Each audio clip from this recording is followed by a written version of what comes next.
Yemen के हूथियों ने एक बड़ा प्लान इजराइल के खिलाफ तैयार किया है। उसे हम वीडियो में आगे जानेंगे, लेकिन उससे पहले एक बड़ी अपडेट गाजा से निकलकर सामने आ रही है। इजराइल और हमास के बीच जंग को लगभग 9 महीनों से ज्यादा का वक्त बीत चुका है, जिसमें इजराइल ने गाजा के स्कूलों को तबाह किया, वहां के अस्पतालों पर गोले गिराए, हमास के नाम पर वहां की इमारतों को खत्म कर दिया। जवाब में हमास ने भी इजरायली सेना पर कई हमले किए, जिसमें बहुत सारे इजराइल के सैनिक भी मारे गए। लेकिन इजराइल हमेशा इस बात को मानने से इनकार करता रहा कि उसके सैनिक भी मारे जा रहे हैं।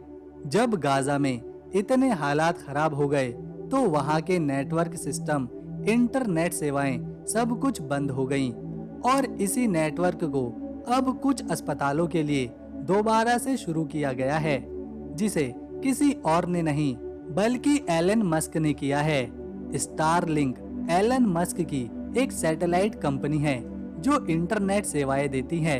इसी स्टारलिंक कंपनी ने गाजा के कुछ अस्पतालों में फिर से इंटरनेट की सप्लाई शुरू करी है। इस बात की जानकारी खुद एलन मस्क ने दी है। उन्होंने कहा कि इजराइल के कहने पर और यूएई के कहने पर ये स्टारलिंक का इंटरनेट गाजा के अस्पतालों में दिया जा रहा है। अब इसमें देखने वाली बात यह है कि एक तरफ तो इजराइल खुद वहां के अस्पतालों पर हमास के नाम पर बम गिरा रहा है, तो दूसरी तरफ वो ही खुद इंटरनेट भी चालू करवा रहा है ताकि उसे थोड़ी वाहवाही मिल सके। खैर, एक और बड़ी अपडेट सामने निकलकर आई है कि यमन के हूथियों ने उस ड्रोन को दुनिया के सामने पेश कर दिया है जिससे सबसे सुरक्षित शहर यानी कि उनकी राजधानी तेल अवीव पर अटैक किया था। इस ड्रोन का नाम याफा बताया गया है, जो गाजा के ही एक शहर जाफा पर रखा गया है।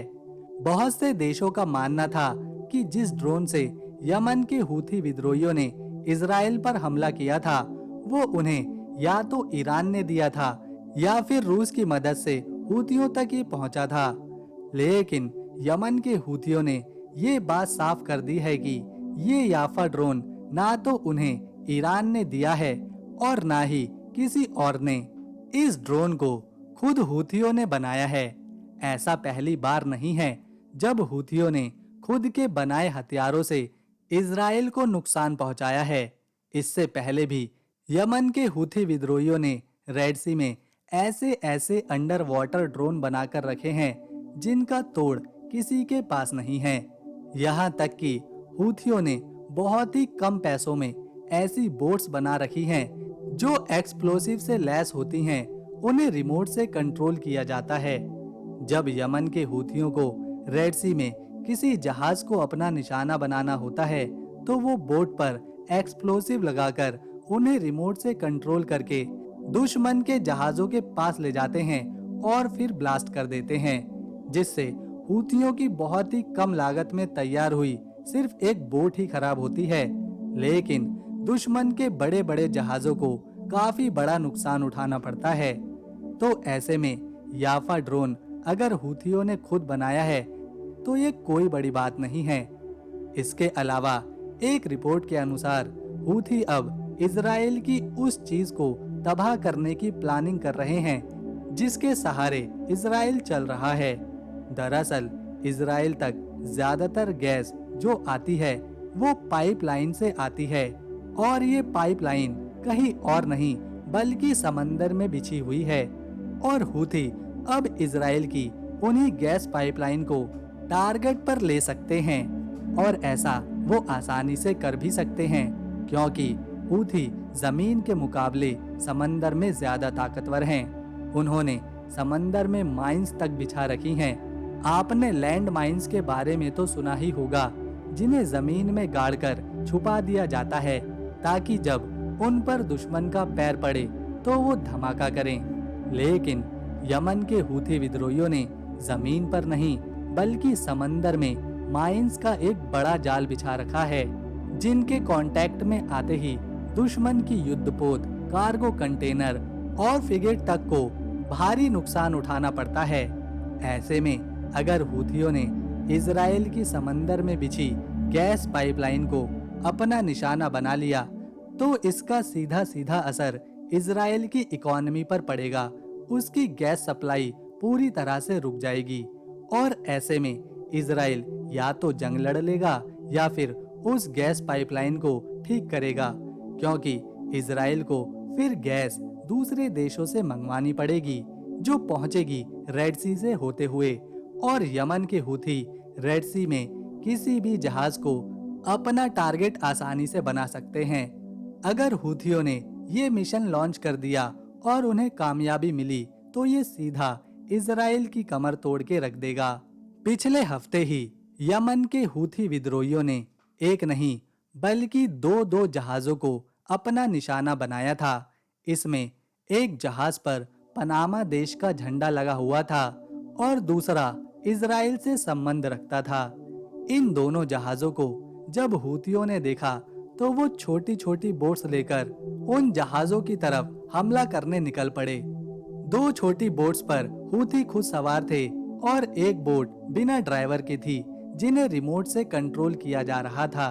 तीनों बोट्स ने मिलकर उन पनामा और इजराइल से संबंध रखने वाले जहाजों को अपना निशाना बना लिया। ब्रिटेन की आर्मी ने United kingdom maritime trade operation centre की एक रिपोर्ट के आधार पर बताया कि हूथी जिन दो छोटी बोट्स पर सवार थे, उनसे उन्होंने जहाजों पर गोलीबारी करी और जो बोट बिना ड्राइवर के थी, जिसे हूथी केवल रिमोट से चला रहे थे, वो बोट सीधा उन जहाजों से 2 बार टक्कर मारती है।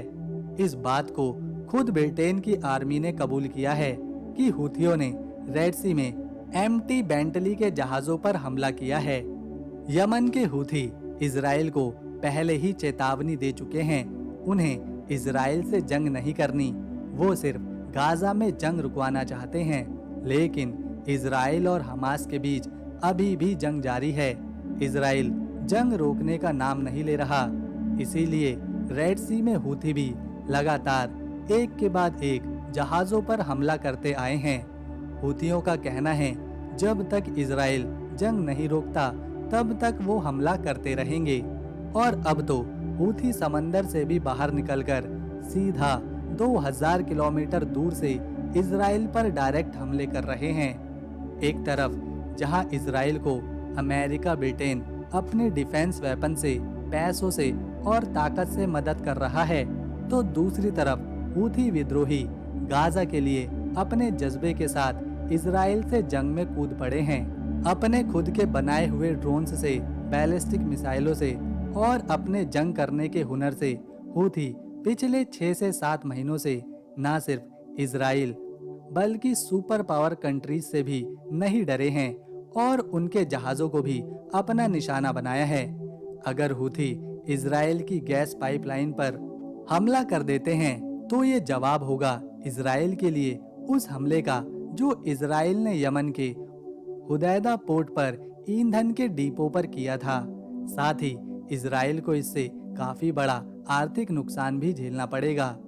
तो दोस्तों, अगर आपको इन्फॉर्मेशन पसंद आई तो इस वीडियो को लाइक दें, शेयर करें और चैनल को सब्सक्राइब कर बेल आइकन दबाएं, ताकि आने वाली नई वीडियो की नोटिफिकेशन आपको मिले सबसे पहले। हम मिलेंगे नेक्स्ट वीडियो में। तब तक के लिए नमस्कार, अपना ख्याल रखें।